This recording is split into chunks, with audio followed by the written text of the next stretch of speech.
오늘의 말씀은 지난 주일 말씀과 동일합니다. 마태복음 28장 20절입니다. 제가 봉독해 드리겠습니다. 내가 너희에게 분부한 모든 것을 가르쳐 지키게 하라. 볼지어다 내가 세상 끝날까지 너희와 항상 함께 있으리라 하시니라. 아멘. 오늘 또 제목은 끝날까지입니다. 사랑하는 성도 여러분, 지난 한 주간 또 평안하셨습니까? 코로나19 확진자가 우리가 사는 양평에도 2일 수요일 기준으로 84명이나 나왔는데 우리 강화면에도 한 명의 확진자가 나와서 더욱 조심스러운 가운데 한 주간을 보내었습니다. 하지만 그 후 요 며칠 동안 확진자가 나오지 않고 우리나라 전체 확진자도 3일간 100명대로 내려왔으니 조금 희망이 보이는 듯 합니다. 지금까지도 잘해왔으니 좀 더 잘 참고 견디어 주시기 바랍니다. 이럴 때일수록 우리 성도님들은 가정에서 드리는 예배와 기도에 힘써며 성경 읽기에 힘써 주시기 바랍니다. 우리가 이렇게 모이지 못할 때에 우리 성도들 가정에 아픔과 힘드는 일도 있었고 축하할 일도 있었습니다. 먼저 정순애 권사님의 어머니께서 미국에 계시는데 지난 화요일 99세의 일기로 해서 별세하심으로 장례식을 하였습니다. 코로나19로 인하여 힘드는 중에 비보를 듣게 되어 삼가 위로를 드립니다. 또 지난 주간에는 김수연 집사님께서 집 주위에 청소를 하다 땅벌에게 많이 쏘여서 응급실에까지 다녀오게 되었는데 지금은 많이 회복이 되셨고, 또 이번 주간에는 이종자 권사님께서 집에서 주무시고 청소를 하다 지네에게 이틀간에 2번이나 물려 응급실에 다녀온 후 지금은 많이 좋아지셨습니다. 또 코로나19 중에서도 김은자 권사님의 딸 현정양의 결혼식은 잘 올렸고, 무릎 수술을 받으셨던 백옥선 권사님께서는 퇴원을 하셔서 양평에 있는 아들 집에 머물고 계십니다. 지난달 백시종 장로님께서는 황수는 소나기 마을 문학상 가운데 양평 문인상으로 장편 소설 호 아저씨를 기다리며가 대상을 받게 되었습니다. 우리 성도님들께서도 많은 위로와 격려 그리고 축하를 해 주시기 바랍니다. 9호 태풍 마이삭이 지나가면서 우리 남장로님 논에 벼가 쓰러진 것을 보았는데, 또 10호 태풍 하이선이 올라오고 있습니다. 이번에는 비바람이 진짜로 강력하다고 예보를 하고 있으나 좀 비켜갔으면 좋겠습니다. 특별히 우리 성도들은 안전에 더욱 주의해 주시기 바랍니다. 그리고 비대면 예배를 다음 주 13일까지 한 주간 더 연장을 하도록 하겠습니다. 힘드시겠지만 잘 참고 견딜 수 있기를 바랍니다. 지난 주일 끝날까지라는 제목으로 말씀을 드렸는데, 첫째, 끝날은 구원과 심판의 날이라고 말씀을 드렸습니다. 마태복음 25장에 나오는 세 가지 비유, 열처녀 비유와 달란트 비유, 그리고 양과 염소의 비유를 통해서 끝날은 구원과 심판의 날이라고 말씀을 드렸습니다. 또 누가복음 16장 19절 이하에 나오는 부자와 거지 나사로에 대한 말씀을 통해서 끝날은 개인과 세상에 반드시 있다는 사실과 동시에 심판이 있음을 말해주고 있습니다. 둘째는 끝날은 회복과 새로운 시작의 날입니다. 끝날은 종결이 아니라 새로운 창조이며 새로운 시작인 것입니다. 십자가에 달려서 죽으신 그리스도는 부활로서 새로운 시작과 희망이 되셨으며 죽음으로 끝나는 종결이 아니라 새로운 시작을 보여주신 것입니다. 이제 세 번째로 끝날은 부활과 승리의 날입니다. 헬라 철학자들은 인간의 육체는 약하여 인간이 완전을 향하는 데 방해물이 되며 죽음과 동시에 육체가 소멸된다고 했습니다. 쉽게 말하면 죽음으로 끝난다는 것이지요. 그러나 기독교는 그렇지 않습니다. 하나님께서는 인간을 육체와 영혼으로 창조하셨고 끝날에 육체가 신령한 몸으로 부활할 것을, 변화할 것을 말씀해 주고 있습니다. 또한 그리스도의 성육신과 부활은 육체가 결코 악하지 않음을 증명하는 것입니다. 우리 성도들은 이런 사실을 믿는 자들입니다. 이러한 것을 믿을 수 있도록 성경은 여러 곳에서 말씀해 주고 있습니다. 특별히 부활장으로 알려져 있는 고린도전서 15장에서 많이 말씀해 주고 있는데 22절 이하 23절에 있는 말씀에 보면 아담 안에서 모든 사람이 죽은 것 같이 그리스도 안에서 모든 사람이 삶을 얻으리라. 그러나 각각 자기 차례대로 되리니 먼저는 첫 열매인 그리스도요, 다음에는 그가 강림하실 때에 그리스도에게 속한 자요라고 말씀했습니다. 또 고린도전서 15장 51절 이하 52절에 있는 말씀에서는 보라, 내가 너희에게 비밀을 말하노니 우리가 다 잠잘 것이 아니요 마지막 나팔의 순식간에 혼련이 다 변화되리니 나팔 소리가 나매 죽은 자들이 썩지 아니할 것으로 다시 살아나고 우리도 변화되리라 했습니다.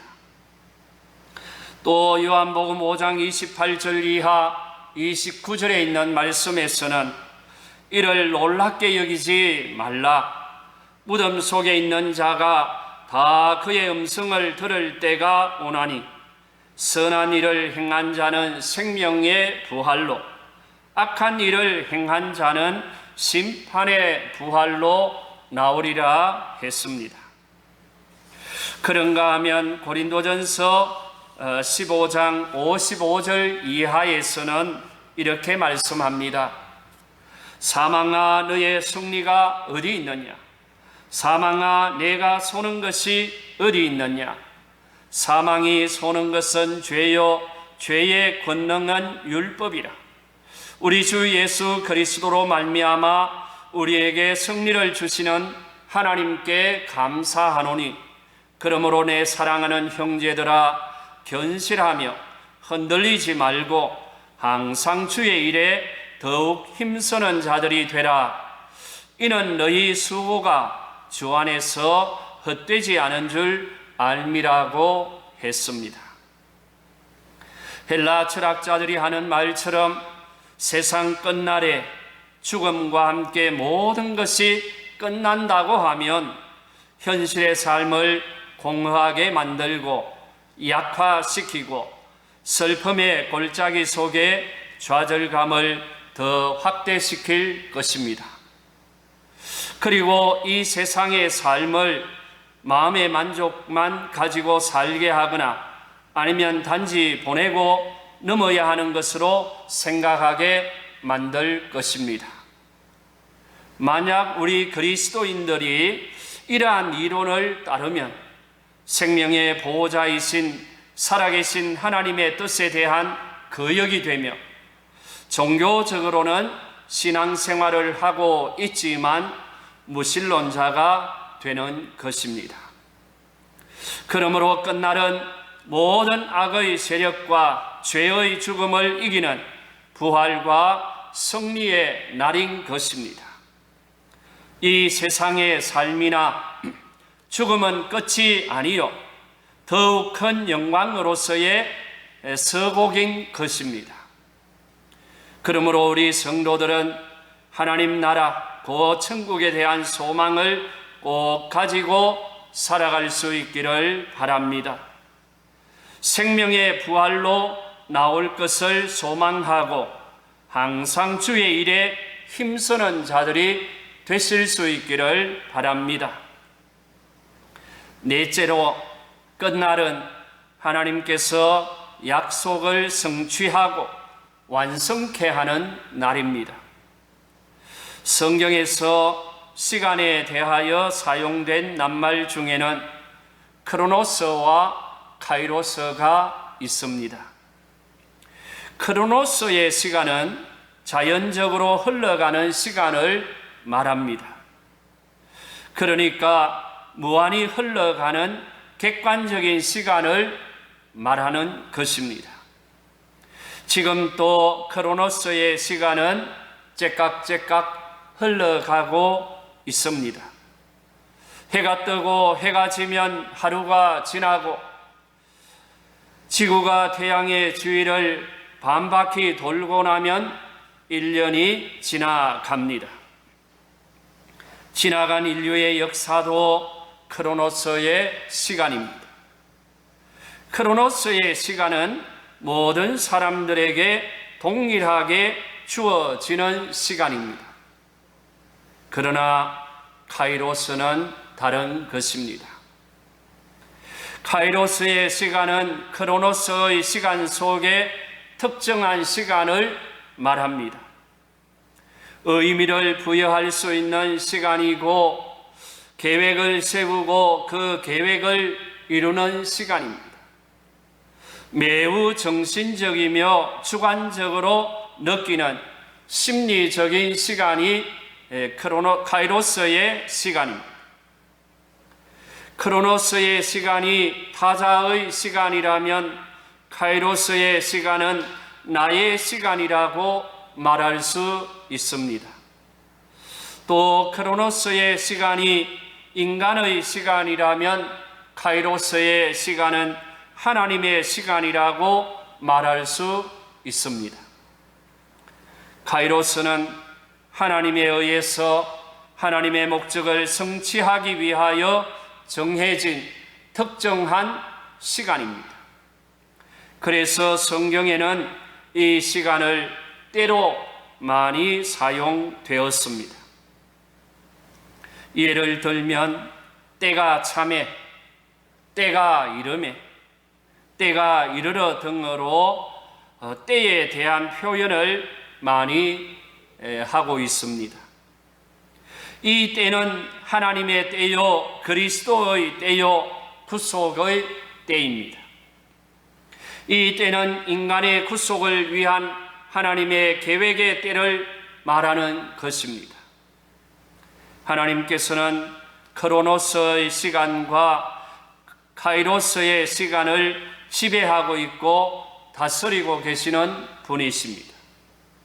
하나님의 허락이 없이는 그 어떤 피조물도 이 시간을 지배할 수 없습니다. 그러므로 세상 끝날은 크로노스의 시간과 카이로스의 시간이 공동으로 하나님의 뜻에 따라 우주 존재에 적용될 때에 결정적인 종말로 나타나는 현상입니다.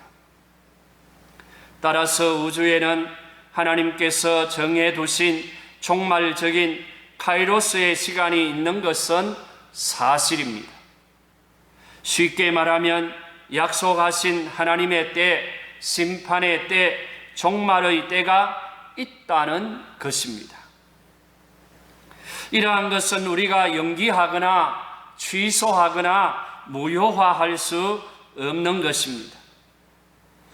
기독교의 종말은 역사의 순간 속에 있는 영원한 현재입니다.